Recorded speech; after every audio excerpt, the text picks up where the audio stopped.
Students, this is Aadhya. Welcome back to the channel. आज हम 8th class की maths ले रहे हैं एनसीईआरटी एक्सरसाइज 3.4 का क्वेश्चन नंबर 4। आप प्लीज ध्यान से सुनिए क्वेश्चन क्या कह रहा है। ये क्वेश्चन भी हमारा प्रॉपर्टी पर बेस्ड रहेगा। Name the quadrilaterals whose diagonal bisect each other, यानी कि आपको ऐसे क्वाड्रिलैटरल्स के नाम बताने हैं जिनके डायगोनल बाइसेक्ट करते हैं। बाइसेक्ट का मतलब होता है दो इक्वल पार्ट्स में डिवाइड करते हैं। बाइसेक्ट मींस दो इक्वल पार्ट्स में डिवाइड होना। तो हमें यहाँ पर ऐसे डायगोनल्स जिनके ऐसे क्वाड्रिलैटरल जिनके डायगोनल्स दो इक्वल पार्ट्स में डिवाइड होते हैं, हमें ऐसे क्वाड्रिलैटरल्स आप लेने हैं। देखिए, आप जानते हैं टोटल 6 टाइप्स के क्वाड्रिलैटरल्स होते हैं। उसमें से आप काइट को हटा दीजिए, क्योंकि काइट के डायगोनल्स एक दूसरे को बाइसेक्ट नहीं करते। और ट्रेपीजियम, काइट में क्या था, मैंने आपको प्रॉपर्टी बताई होगी, सिर्फ एक डायगोनल दूसरे डायगोनल को बाइसेक्ट करता। बट हमें इस केस में दोनों डायगोनल्स ऐसे होने चाहिए जो एक दूसरे को बाइसेक्ट करें, यानी कि दोनों के दोनों डायगोनल्स एक दूसरे को बाइसेक्ट करें। तो काइट में एक ही होता है, इसलिए हम काइट को लेंगे नहीं। और ट्रेपीजियम में दोनों डायगोनल एक दूसरे को बाइसेक्ट करते नहीं हैं, तो काइट और ट्रेपीजियम दोनों इस कैटेगरी में नहीं आएंगे।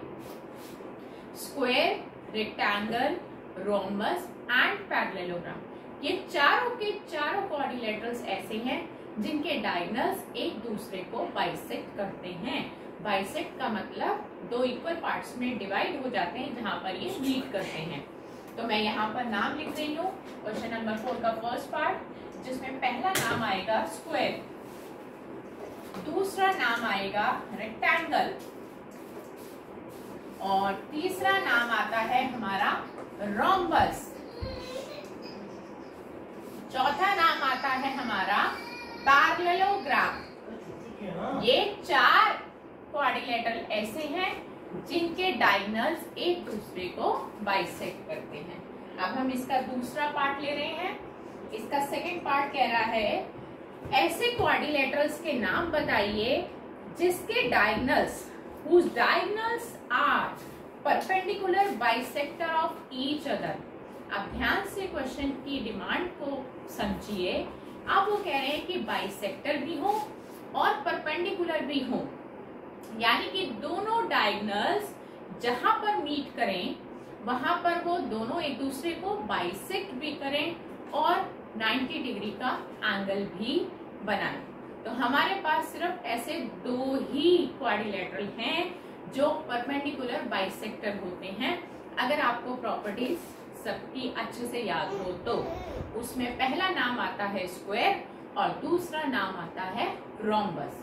ये दो ऐसे क्वाड्रिलैटरल हैं जिनके डायगोनल्स जब भी मीट करेंगे तो एक दूसरे को बाइसेक्ट भी करेंगे और वहां पर 90 डिग्री का एंगल भी बनाएंगे। तो उनको हम कहेंगे perpendicular bisector, square and rhombus. एक बात और आपको याद रखनी है, मैंने शायद आपको पहले भी बताई थी कि स्क्वायर हमारा ऐसा यूनिक क्वाड्रिलैटरल है जिसमें सभी प्रॉपर्टीज लग जाती हैं। तो कोई भी क्वेश्चन आ जाए, चाहे वो डायगोनल से रिलेटेड हो, चाहे वो साइड से रिलेटेड हो, देखिए उसमें स्क्वायर में सभी प्रॉपर्टीज लग रही होंगी। Because square is also a parallelogram, square is also a rhombus, square is also a trapezium, square is also a kite, square is also a rectangle। तो स्क्वायर जो है वो सभी क्वाड्रिलैटरल है। तो स्क्वायर एक ऐसी क्वालिटी के साथ हमारे सामने आया है जिसमें सभी की सभी बाकी सभी क्वाड्रिलैटरल की प्रॉपर्टीज इस स्क्वायर के अंदर लग रही हैं। तो किसी भी प्रॉपर्टी से रिलेटेड कुछ भी पूछा जाए तो वहां पर स्क्वायर जरूर मेंशन करिएगा। तीसरा, हमसे बोला गया है कि ऐसे क्वाड्रिलैटरल बताइए जिनके diagonals whose diagonals are equal, जिनके डायगोनल्स आपस में इक्वल होते हैं। तो हमारे पास दो ही ऐसे क्वाड्रिलैटरल हैं जिनके डायगोनल्स आपस में इक्वल होते हैं, और वो है स्क्वायर जैसे कि मैंने आपको बताया था हर कैटेगरी में स्क्वायर आएगा, स्क्वायर के साथ आता है रेक्टेंगल। तो हम यहाँ पर लिखेंगे कि स्क्वायर और रेक्टेंगल ये दो ऐसे क्वाड्रिलेटरल हैं जिनके डायगोनल्स आपस में इक्वल होते हैं। एक बात और आपको बता दूं कि क्वाड्रिलेटरल में केवल दो ही डायगोनल्स होते हैं और वो दोनों डायगोनल्स स्क्वायर और रेक्टेंगल के केस में इक्वल रहेंगे।